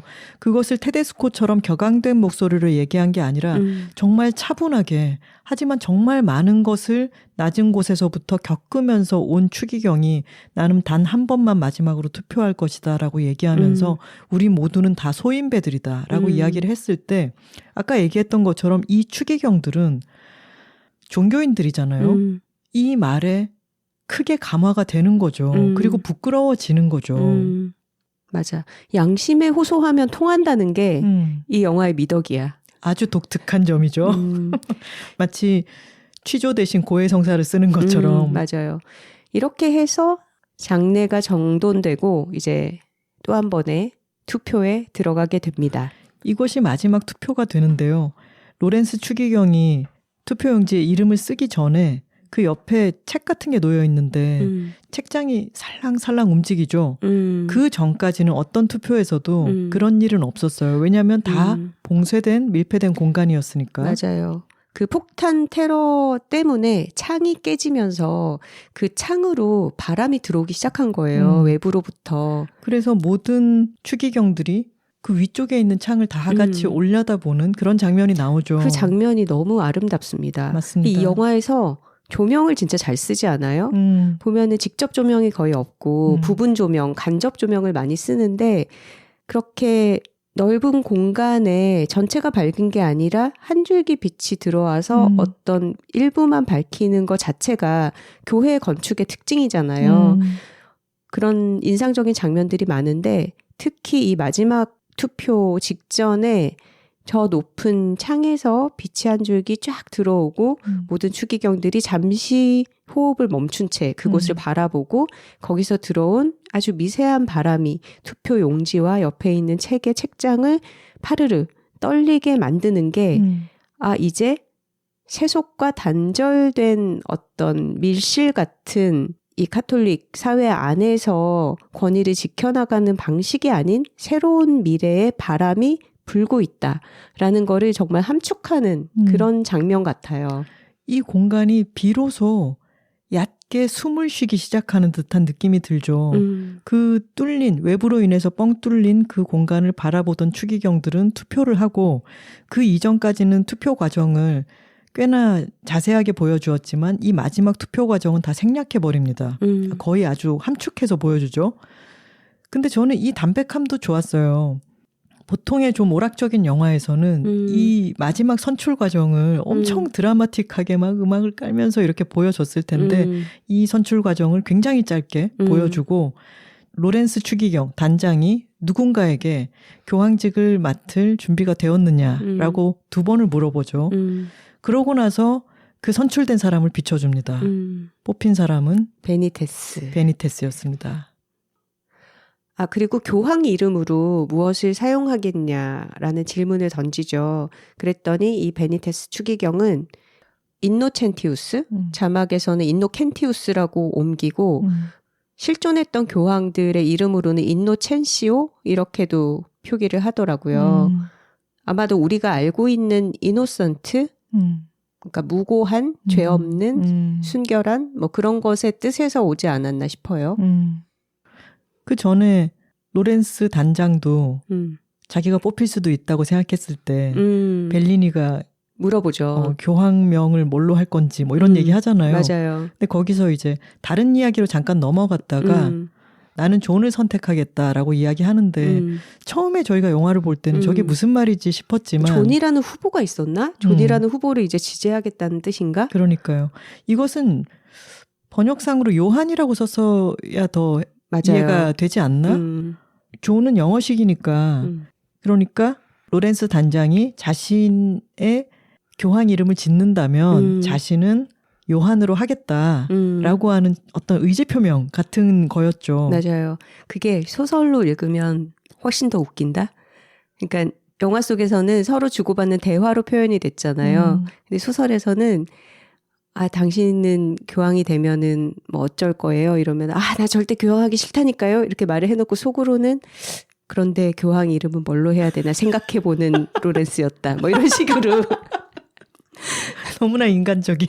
그리고 막 속으로는 다른 교황 후보가 뻘짓하고 막 되게 추잡한 행동이 막 드러날 때 저 역겨운 인간이라고 속으로 생각하면서 겉으로는 네 예하 이렇게 대하고 그런 묘사가 훨씬 더 직접적이고 웃겨요. 자, 앞에서 그런 말씀을 드렸죠. 탐정의 조수 역할을 하는 몬시뇨 레이가 머뭇거리면서 한마디를 덧붙일 때 계속해서 영화는 세 장이 열린다라고 말씀을 드렸는데 영화는 여기까지에서 끝이 나는 듯 보여요. 그리고 여기까지로 끝이 나도 굉장히 재미있고 좋은 영화였을 거예요. 그런데 여기서 몬시뇨 레이가 또 한마디를 머뭇거리면서 덧붙입니다. 베니테스 추기경에 얽혀있는 어떤 비밀에 대한 이야기를 단장에게 건네죠. 그렇죠. 베니테스가 갑자기 등장했을 때 이 사람의 배경 같은 거를 자료 조사를 해서 알려줘요. 그래서 의중 임명된 추기경이 맞는 것 같아. 이 사람의 신원을 믿을만 하다라고 인지를 했는데 거기에는 어떤 의료 기록이 포함이 돼 있습니다. 스위스의 어떤 의료적인 목적으로 방문을 할 예약이 되어 있었다. 이런 게 언급이 돼 있어요. 근데 이 레이 몬시뇰이 그 의료기관이 어떤 곳인지 알아낸 거죠. 이 얘기를 들은 로렌스는 달려갑니다. 지금 새로 교황으로 당선이 된 베니테스는 눈물의 방이라고 하는 이 시스티나 예배당에 딸려있는 굉장히 작은 방에서 교황으로 대중 앞에 나설 준비를 하고 있어요. 이 사람에게 맞는 의상을 준비하는 스태프들이 옷을 마련을 하는 중이고 그 옆에서 약간 기도를 드리듯이 기다리고 있는 중이죠. 근데 로렌스는 굉장히 큰 충격에 휩싸여서 방에 들어와서 모든 사람들을 다 내보내고 둘만 대화를 시작합니다. 베니테스는 아주 초연한 목소리로 저는 당신을 기다리고 있었습니다 라고 얘기하죠. 자신에 관한 어떤 사실을 로렌스가 곧 알게 될 것이고 그것에 대해서 나에게 물어보러 올 것이라는 것을 이미 예견했다는 듯이 로렌스는 묻습니다. 그때 스위스에서 받으려고 했던 시술이 무엇이었습니까? 그랬더니 놀랍게도 복강경을 통한 자궁적출 수술이었습니다 라고 얘기하는 거죠. 이 베니테스 추기경은 말하자면 여성과 남성의 성적 기관을 한 몸에 다 가지고 있는 그 간성, 인터섹스라고 하는 그런 신체의 소유자였던 거죠. 본인은 그것을 30대 후반에 맹장수술을 하는 과정에서 의사들이 자궁과 난소를 발견해서 알려줬다. 그래서 자기도 처음 알게 되었다라고 하면서 자신의 염색체는 XX 여성이다라고 합니다. 근데 그 사실을 알게 되고 교황에게 사임서를 냈다. 하지만 교황은 이런 자초지종을 듣고도 이 사람을 성직에 두고 오히려 추기경에 임명까지 했던 거죠. 전임 교황은. 지금 영화를 안 보고 저희의 얘기만 들으신 분들은 이게 무슨 얘기지 싶으실 수도 있을 것 같아요. 자신을 남성으로 정체화하고 있는 사람이 사실은 알고 보니까 염색체가 XX, 염색체로는 여성이다. 그리고 남성기도 있지만 자궁과 난소도 있다라고 하는 게 의아하실 수도 있겠지만 세상에는 남성과 여성만 있는 게 아니죠.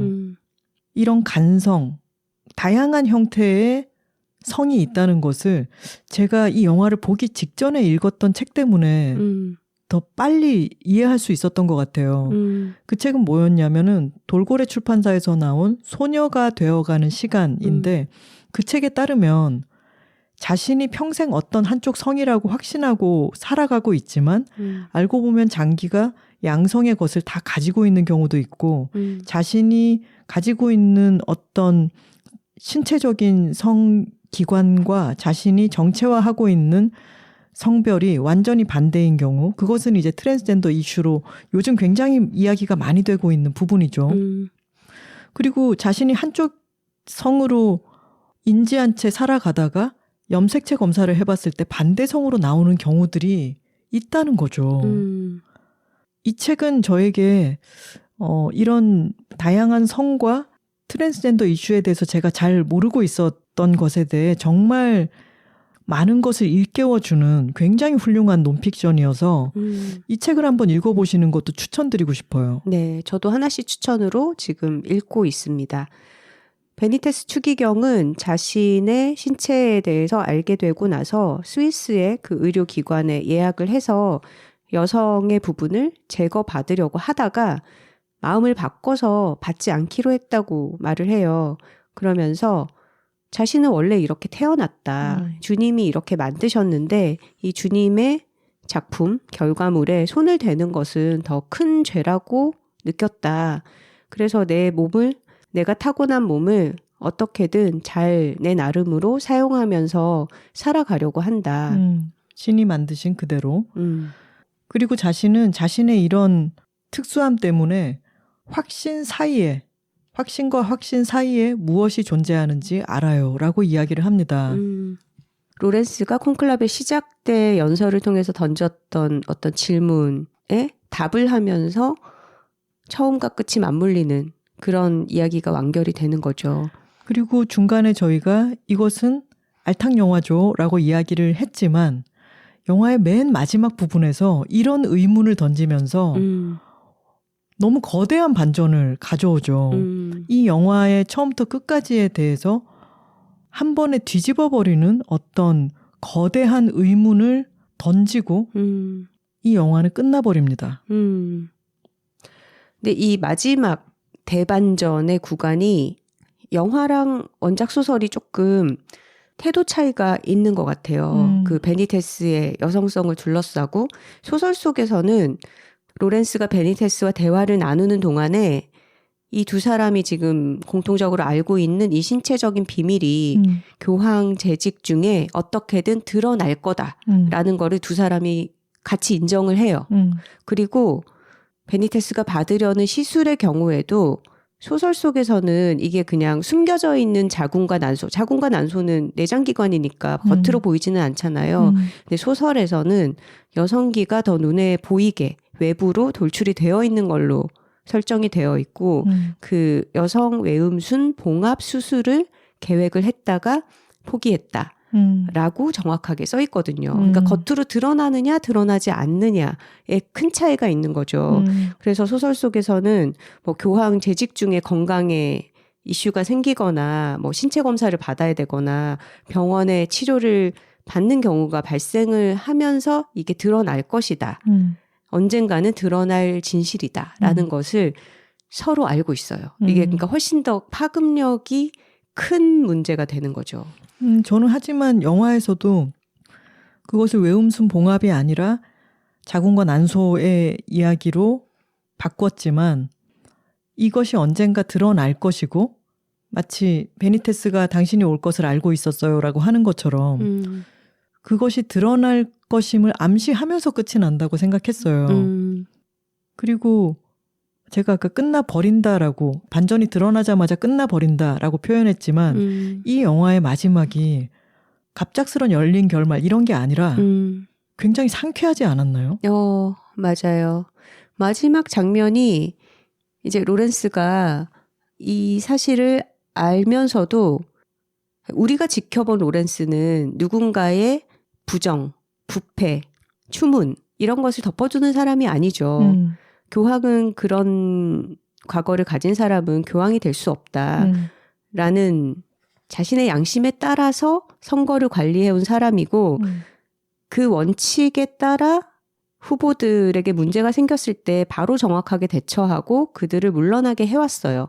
근데 베니테스의 경우에는 베니테스의 말하자면 어떤 비밀이라고 할 수 있는 부분이 드러났지만 로렌스가 이것을 같이 감당하기로 결정을 하는 거죠. 그리고 이 사람이 어떤 행동으로 저지른 죄가 아니라 이것은 원래 그렇게 이 사람이 어떤 선택을 할 수 없는 이 사람의 타고난 특질인 경우에는 이건 잘못이 아닌 거죠. 그리고 이 신체적 특성을 받아들인다는 것, 그것 자체가 엄청난 급진성을 가톨릭 교회 내에서의 논리로 따지자면 굉장한 급진성을 가지고 있는 거죠. 이 로렌스 단장은 무언가를 무마하는 인간형이 아니에요. 근데 자기 스스로 이 안에서 이것이 납득이 되고 이 교회 내에서의 굉장히 많은 긍정적 가치를 가지고 있는 이 로렌스 단장이 이것을 받아들인다는 것 자체가 이 영화와 교회의 전통이 숨을 쉬기 시작하고 새로운 미래가 열린다고 하는 것을 충분히 암시하면서 끝이 납니다. 특히나 로렌스가 고뇌를 하다가 그 경내로 들어온 거북이를 발견하잖아요. 그리고 그 거북이를 들어다가 물에다가 연못에다가 돌려놓죠. 돌려놓고 거북이가 상징하는 굉장히 많은 다양한 것들이 있겠죠. 감독 인터뷰를 봤더니 거북이는 암수 양성을 가지고 있기도 하고 뭐 이런 얘기를 했던데 그것은 상징성을 오히려 너무 축소시키는 게 아닌가. 감독이 그렇게 얘기하면 너무 확정이 되잖아요. 근데 뭐 거북이는 아주 느리지만 전진하는 동물이기도 하고 그리고 성경에서는 뭐 정결함 같은 것을 상징한다고도 하더라고요. 물에서도 있을 수 있고 뭇에서도 있을 수 있고 이런 여러 가지를 함축하고 있으니까 생각해 볼 만한 거리가 있는데 그 거북이를 물에다가 놓아주고 나서 드디어 흰 연기가 올라가겠죠. 근데 흰 연기를 보여주지는 않으면서 지금까지 정말 고뇌에 찌들어 있던 로렌스가 위쪽을 바라보면서 밝은 빛이 이 얼굴로 쏟아져 내리는데 그런 장면이 있고 그 다음에는 계속해서 막혀있던 그 창문 밖에 있던 블라인드가 드디어 찡 하고 거치면서 창문을 다급히 열죠. 그랬더니 그때 음향을 잘 들어보면 바깥 공기가 안으로 후 들어오는 소리가 들리고 그리고 새 소리가 막 나지 않아요? 맞아요. 이게 정말 프레시 에어가 들어오는구나.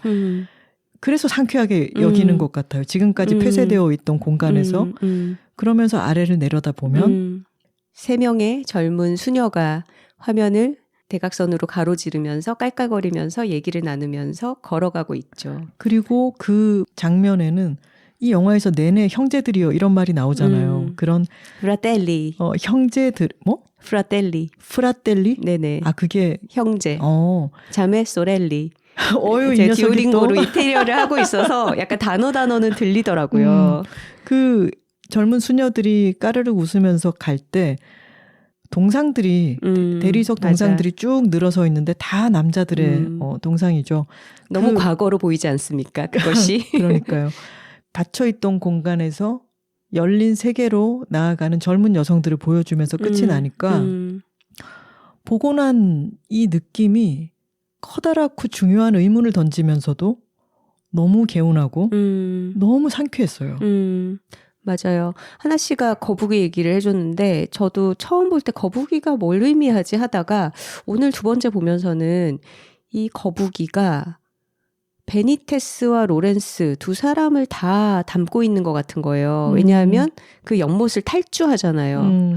자기가 속한 그 세계를 벗어나고자 하는 거. 왜냐하면 로렌스와 베니테스는 둘 다 사임을 하고자 하니까 추기경직을 내려놓고 그냥 성직자로서 정말 맨 땅으로 그냥 내려가서 본분에 충실하게 그냥 사제로서만 살고 싶어 하는데 그게 마치 이 연못 속을 벗어나는 거북이가 이 바티칸 바깥으로 나가고자 하는 이 두 사람을 보여주는 것 같았고 결국은 이 두 사람은 거북이처럼 천천히 느리게 걸어가는 걸음이지만 그래도 자기가 속한 세계, 이 카톨릭 세계 속으로 돌아가서 그 자리에서 변화를 만들어내는 그런 역할로 귀환한다라는 게 그 연못으로 돌아가는 거북이처럼 보였고 그리고 마지막에 새소리가 막 마당에서 들려오면서 젊은 수녀들을 보여주는 장면과 또 연관이 됐던 게 아네스 수녀의 집무실에 보면은 새 장에 갇힌 새가 있어요. 아, 그쵸. 근데 이 새는 새 장을 또 열쇠로 잠글 거잖아요. 근데 교황의 상징이 열쇠란 말이에요. 콘클라베도 열쇠를 가지고라는 뜻이지만 계속 교황청의 문장으로서 등장하는 게 이 크로스 대각선으로 교차하는 두 개의 열쇠거든요.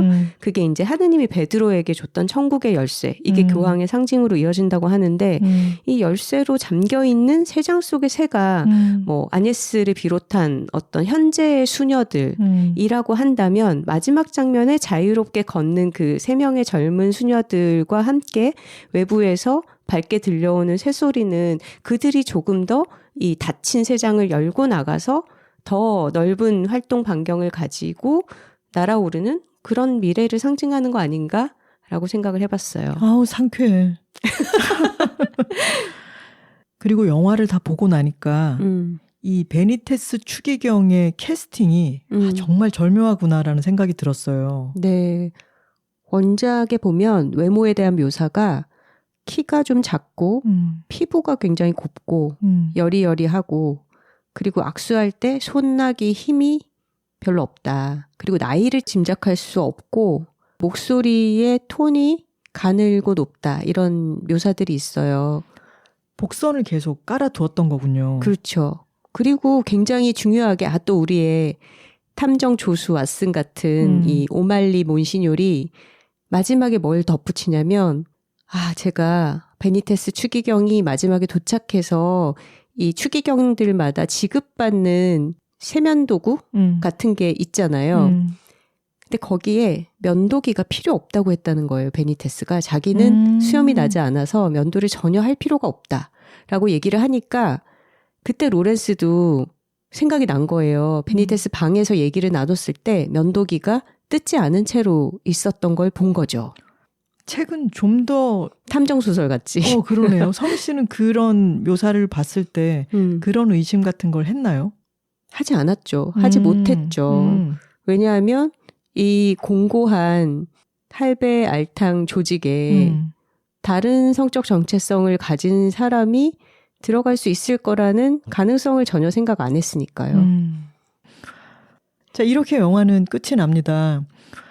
영화에 쓰인 음악도 현악기를 다양하게 사용해서 첼로, 비올라, 바이올린이 엔딩 크레딧에 많이 나오더라고요. 그 음악이 흐르는 동안 크레딧이 쭉 올라가는데 여러분 영화가 시작할 때는 크레딧이 전부 다 자막이 오렌지색인데 철자 I만 흰색으로 돼 있어요. 오프닝은 다 I만 흰색으로 나오는 그런 시작입니다. I라고 하는 이 단어 자체가 굉장히 수직적이고 단호하고 약간 이론론 같기도 하고 그런 거 확신에 차 있어. 확신에 차 있는 어떤 느낌이라면은 마지막에 엔딩 크레딧이 올라갈 때는 아주 다양한 알파벳을 흰색으로 하나씩 보여줘요. N도 있고 X도 있고 G도 있고 U도 있고 이런 식으로 그 아주 작은 장치이지만 이 영화를 보고 난 감흥을 더 상쾌하게 만드는 데 기여하는 것 그러네. 같아요. 확신에서 다양성으로 나아가는 그겁니다. 그 방향이네. 그거야. 미래적인 영화인 거예요. 가장 오래된 곳을 배경으로 한 미래적인 영화라고 느꼈습니다. 아까 옥토로님이 영화 감상을 써주시면서 두 교황도 재밌게 보셨다고 하셨는데 넷플릭스에 있어요. 두 교황. 그리고 지금 콘클라베는 현실과 상관없는 어떤 가상의 설정이다라고 하고서 만들어진 영화라면 두 교황은 실화의 바탕을 두고 있다라고 하고 있고. 다큐 같은 느낌의 영화죠. 그렇죠. 그러니까 현재의 프란치스코 교황이 콘클라베를 통해서 선출될 때 그 이전을 다루는 베네딕토 16세와 프란치스코 교황의 이야기이고 지금 폐렴으로 좀 건강이 좋지 않다고 하는 프란치스코 교황이 굉장히 진보적인 입장을 가지고 있는 분이고 예를 들면 바티칸에서 여성의 권한을 늘려서 수녀를 행정부 장관에 임명하는 그런 행보를 보여온 분이죠. 그래서 현실과 교차하면서 또 되게 재미있는 울림들을 만들어내기 때문에 두 교황도 콘클라베와 아주 다른 스타일의 좀 약간은 페이크 다큐적인 연출을 하는 영화인데 함께 보셔도 아주 재밌을 것 같아요. 저희 엄마가 또 이 아니에스 수녀님이랑 세례명이 같은 아니에스 형님이시잖아요. 엄마한테도 추천을 해드렸는데 최근에 프란치스코 교황님의 회고록이 발간이 됐더라고요. 그래서 제가 엄마를 위해서 예약 구매를 해드렸더니 책을 받았다. 신부님께도 선물을 드려서 굉장히 자기 체면이 섰다. 뭐 이런 얘기를 했는데 우리 엄마처럼 평생 카톨릭을 믿어온 어떤 전통 속에 있는 교인에게도 제가 막 권했거든요. 콘클라베 재밌다고 보라고. 물론 내용 얘기는 안 했지. 그냥 추기경님들 많이 나와서 교황님 뽑는 얘기인데 엄마 꼭 봐야 될 것 같아. 거짓말은 하나도 안 했어. 거짓말은 안 했어. 하지만 굉장히 충격적인 마지막 반전을 어떻게 받아들일까. 이것도 또 필요하지 않을까요? 카톨릭 안에서. 그럼요. 그런 새로운 질문들을 좀 받아들일 수 있게 하는 굉장히 어떤 전통과 보수와 안정의 외피를 쓰고 있지만 아주 혁명적인 질문을 제기하는 그런 영화라고 할 수 있겠어요. 어머니야말로 성당과 카톨릭계에 자신의 시간을 아주 많이 들여서 봉사하고 계신 여성이잖아요. 우리 아네스 형님은 어떻게 보실지 궁금하네요.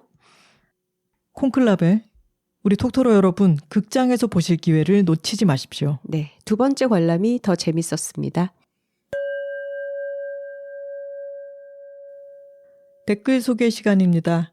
사연과 광고 문의는 W2Talking, W 숫자 2 TALKING @gmail.com으로 보내주시면 됩니다. 오늘은 메일을 먼저 읽어볼게요. 안녕하세요. 장토로입니다. 안녕하세요. 황선우 김하나 작가님. 저는 인천에 사는 50대 초등학교 교장 남토로, 괄호 열고 통명은 장토로입니다. 제가 굳이 초등학교 교장임을 밝히는 이유는 50대 남토로, 초등교장 중에서도 여둘톡에 열렬한 팬이 있다는 점을 강조하고 싶어서입니다. 작년 여름부터 함께 사는 모녀토로인 딸과 아내에게 톡권을 받은 이후 두 분이 들려주시는 이야기에 푹 빠졌습니다. 출퇴근 시간을 포함해 차에서 보내는 모든 시간을 두 분과 함께하며 쉼없이 달려 드디어 작년 말에 제철 파케를 들을 수 있게 되었습니다. 와. 우리 가족은 모두 두 분 작가님의 찐팬입니다. 두 분이 쓰신 여자둘이 살고 있습니다는 가족 독서 모임의 두 번째 책이었고, 퀸즐랜드 자매로드, 말하기를 말하기, 멋있으면 다 언니 등을 거쳐 이옥선 작가님의 즐거운 어른도 즐겁게 읽었습니다. 금빛 종소리는 지금 읽고 있습니다. 추천해 주신 책들 중에서는 조승리 작가의 이 지랄맞음이 쌓여 축제가 되겠지를 특히 감명 깊게 읽었고, 여둘톡에서 소개해 주신 더 크라운, 사이렌 불의 섬 등도 열심히 시청하였습니다.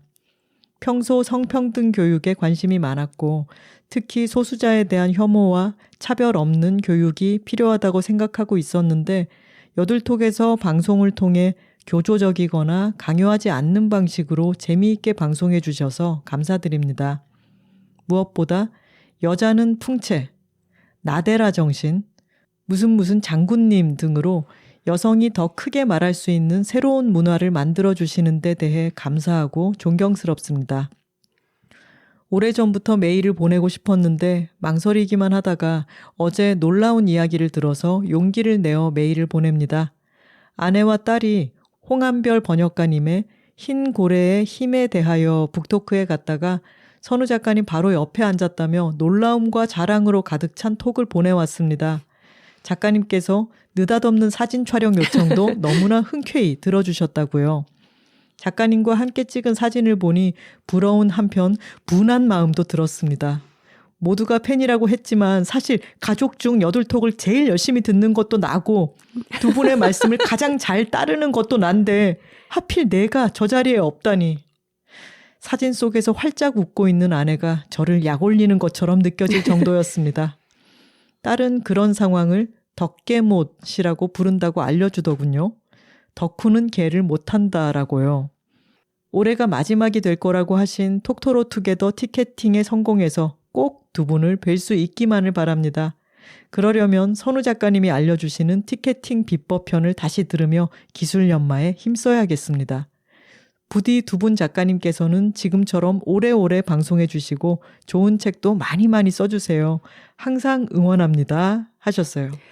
네, 개를 못 타서 아쉬우신 50대 초등학교 교장 남토로, 장토로님의 메일이었습니다. 저는 이 분해하시는 게 너무 귀여우셔서 이렇게 그러니까요. 말씀드려도 될런지 모르겠지만 본인이 가장 우리의 말을 잘 따르고 있다고. 사실 이 홍한별 번역가님의 흰 고래의 힘에 대하여 이 북토크에는 저도 가고 싶었는데 선약이 있어서 선우 씨만 갔잖아요. 네, 너무 좋았습니다.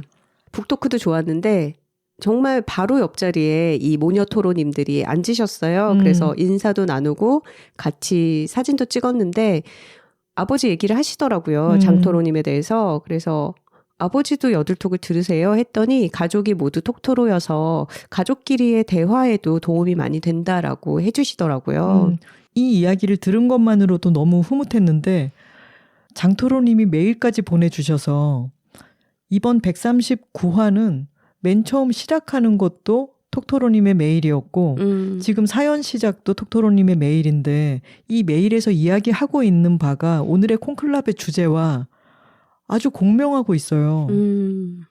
50대 초등학교 교장 선생님인 남토로님인데 성평등 교육에 관심이 많고 소수자에 대한 혐오와 차별 없는 교육이 필요하다고 생각하고 계셨다니 너무 반갑고 감사합니다. 톡토로들의 다양성과 여둘톡 세계관 이런 것이 서로 울림을 주고받으면서 참 이야기의 외연을 확장하지 않습니까? 맞아요. 이번 주는 특히 북토크, 공연, 영화관, 그리고 하나씩 북토크 이렇게 가는 데마다 톡토로들을 만나서 그냥 톡토로들이랑 나랑 실친 같아. 그런 느낌이 가득한 한 주였네요. 지난 138화는 3월 초에 맞춰서 모두에게 처음이 있다 편이었어요. 선우 씨가 3월 초니까 이 주제로 하면 어떻겠느냐라고 했는데 정말 더할 나위 없이 시의적절했습니다. 네, 많은 톡토로들이 아이들의 개학, 그리고 본인의 어떤 새로운 출발, 그리고 선생님이신 톡토로 분들의 개학 등등의 사연을 보내주셨어요. 하실라예님의 댓글입니다. 새 학교의 첫날인 오늘 3월 4일 학교 가면서 들었어요. 새 학교 시설과 동료들은 2월 종업 후부터 출근해서 만났지만 저희 반 어린이들이랑은 처음이었거든요.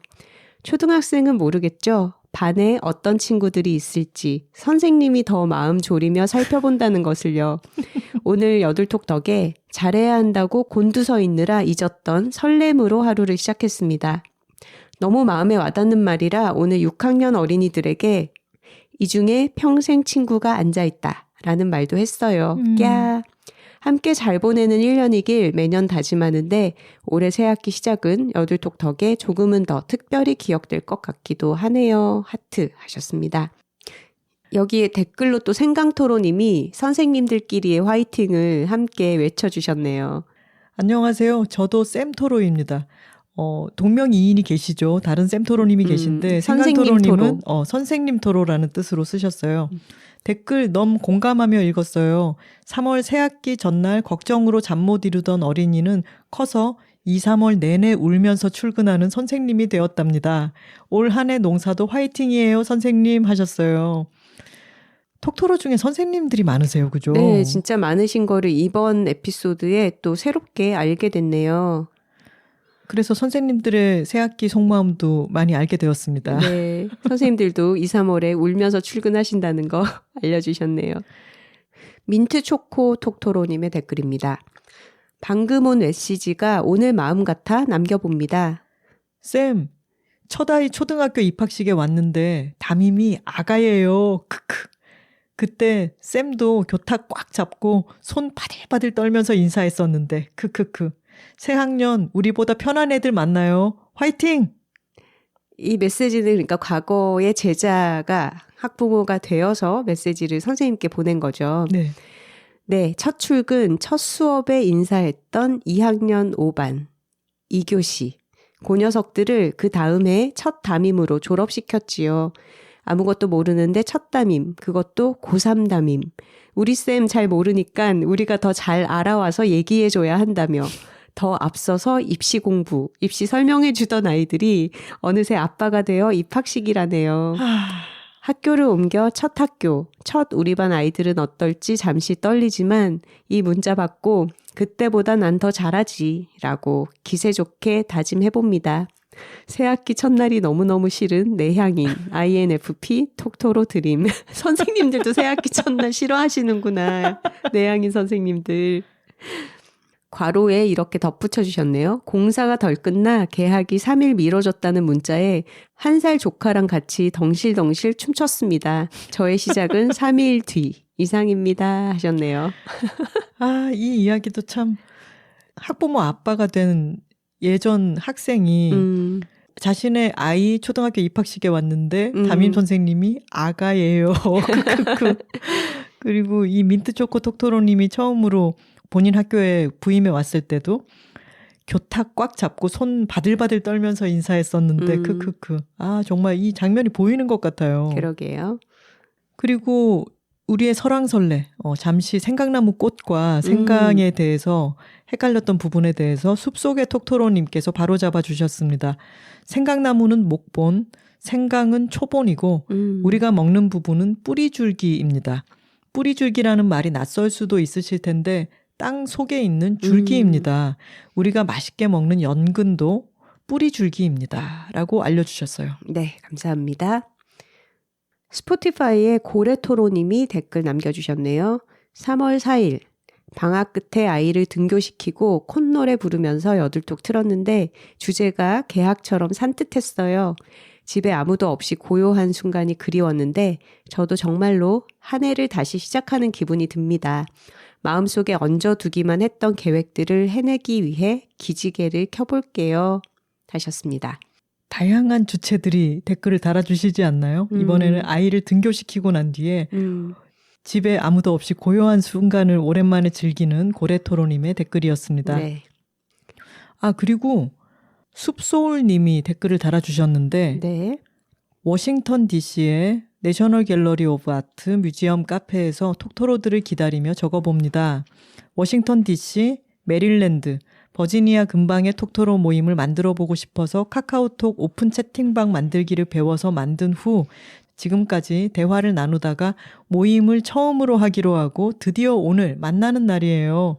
모임 후 후기도 기대해 주세요 하셨는데 잘 만나셨는지 모르겠네요. 그러게요. 궁금하네요. 나중에 후기 써주시기 바랍니다.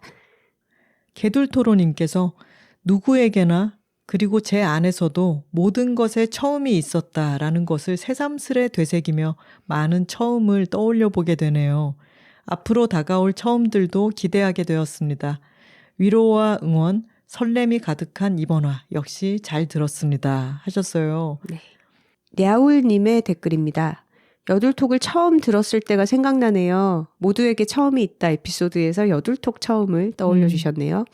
첫 팟캐스트였는데 왜 여태까지 안 들었을까 싶을 정도로 너무 마음에 들었어요. 좋은 걸 좋다고 말하는 방송이라니. 그래, 내가 찾던 것이 이거였어 하고요. 작년 초에 듣기 시작해 제철 팟캐스트까지 신나게 왔어요. 앞으로도 오래오래 해주세요 하셨네요. 아, 감사합니다. 많은 톡토로들이 처음 여둘톡을 듣고 아, 너무 반갑다라고 열심히 들으시다가 뭐 우리가 방학을 한다거나 잠깐 팟캐스트라고 하는 것을 잊어버리게 되어서 한동안 또 안 듣게 되시기도 한단 말이죠. 네. 근데 처음에 들었을 때 그런 신선함이나 반가움 같은 것을 많이 기억을 해주시면 좋겠어요. 아직 톡토로 이름을 정하지 못했다고 하신 톡토로님의 메일입니다. 얼마 전 8개월 아기가 처음으로 머리를 했을 때 있었던 일입니다. 크고 밝은 곳은 아기가 더 겁을 낼 것 같아서 일부러 동네 작은 미용실을 예약하고 갔습니다. 저희보다 먼저 머리를 하신 손님이 2분 계셨어요. 아기는 아빠 품에 안겨서 머리를 했는데 가위로 자를 때는 괜찮았지만 바리깡의 윙 소리에 크게 울기 시작했습니다. 조마조마 눈치를 살피는데 그곳에 있던 손님 2분 모두 소음에 불쾌해 하시기는커녕 그저 아기를 사랑스러운 눈빛으로 따뜻하게 미소 지으며 바라봐 주시더라고요. 이미 여기서 인류애가 풀 충전되었는데 손님 중 한 분이 계산을 하고 나가시는데 계산을 받아주신 여자 사장님이 여기 삼촌이 아기 머리 비용 내줬어요 하시는 거예요. 그 손님은 제가 여기 20년 단골이에요 라고 하시며 아기가 머리를 처음 한다는 말을 듣고 비용을 내주고 싶었다고 하셨습니다. 그분께 어떻게 보답을 해야 하나 싶었는데 방송을 듣고 저도 언젠가 아기가 머리를 하고 있으면 그 아기의 머리 비용을 계산하고 와야겠다고 다짐했어요. 육아를 한다는 것은 한 인간의 많은 처음을 함께하는 일 같습니다. 오늘은 인생 만 8개월이 지난 아기가 처음으로 딸기를 맛보았어요. 이가 딱 1개, 2mm 정도 올라와 있는 입으로 한 입 베어 물어 오물오물 딸기를 맛본 아기가 눈을 휘둥그레 뜨고 이 맛있는 것을 엄마 혼자 먹고 있었단 말이야? 하는 표정으로 저를 바라봤답니다. 흐흐. 육아일기를 뜨문뜨문 쓰고 있는데요. 오늘은 딸기를 처음 먹은 날이라고 써주려고 합니다. 이옥선 작가님의 빅토리 노트처럼 아기가 평생 가장 여러 번 읽는 글이 되면 좋겠지만 그것은 제 욕심이겠죠. 그저 아기의 많은 처음을 기록할 만큼 엄마가 많이 사랑했다는 것을 느꼈으면 좋겠습니다 하셨네요. 너무 좋네요. 정말 그러네요. 육아가 한 인간의 진짜 많은 처음을 옆에서 바라봐주고 같이 겪고 응원해주는 그런 일이네요. 맞아요. 얼마나 많은 처음이 우리 인생에 특히나 인생 초반에는 무수하게 있었을까. 근데 우리 엄마들이 우리 어렸을 때 얘기한다 뭐 이런 얘기를 했잖아요. 지난번에. 네. 트위터에서 권카님이 네. 여둘톡 듣는데 이거 엄마 특인가? 마치 이제는 존재하지 않는 사람을 회상하듯이 아기 때 추억팔이 엄청 하심 이라면서 엄마가 어딘가에 쓰신 댓글을 첨부를 해주셨는데 너 아기 때 정말 예뻤어. 뽀얀 얼굴이 어찌나 이쁘던지 점점점 마치 이제는 존재하지 않는 사람 갔어. 아기 갔어. 오지 않아. 그리고 이번에 많은 분들이 메일을 보내주셨는데 유독 이번에 진짜 메일 많이 오지 않았어요? 맞아요. 주제 때문인가 아니면 뭔가 새 봄의 기운으로 메일을 써주셨나? 참 잘 읽었습니다. 저희가 다 소개는 못하지만요. 지금까지 여둘톡을 들으면서 자신이 마음을 어떻게 다잡았고 일상이 어떻게 변화했는지를 쭉 적어주신 분들이 여러 분들이 계셨어요. 이런 걸 읽으니까 저희도 지금까지 어떤 이야기를 해왔는지를 다시 복귀할 수 있어서 참 감사했습니다. 네. 쉬는 토로님께서 이직을 한 이야기를 재밌게 써주셨고요. 메일을 다 소개는 못하지만 추신으로 붙여주신 내용이 재밌어서 읽어볼게요. 이옥선 작가님의 만닫고 정신이 저희 집에는 전라도 버전으로 있습니다. 그 말은 뭐단디입니다. 의미는 같고 강세가 뭐에 있다고 하시네요. 장음이기도 해요. 뭐단디 이렇게 해야 되나? 이거네요. 자, 용례를 적어주셨어요. 아빠 나 야근이야. 뭐단디. 몰라. 짜증. 이건 어떻게 읽어야지? 억양을 잘 몰라서 읽기가 어렵네요. 난 내일도 하기 싫은데 넌 노무일 하느라 욕본다? 크크크 대강하고 와불어. 이런 식이었던 것 같아요. 뭐단디. 네, 만닫고의 전라도 버전 이렇게 소개를 해주셨네요. 감사합니다. 좋은 걸 좋다고 말하기 여둘톡 139화는 영화 콘클라베 였습니다. 톡토로 뒤에는 여둘톡이 있고 여둘톡 뒤에는 톡토로가 있습니다. 저희는 다음 주에 다른 주제로 돌아오겠습니다. 화요일입니다. 감사합니다.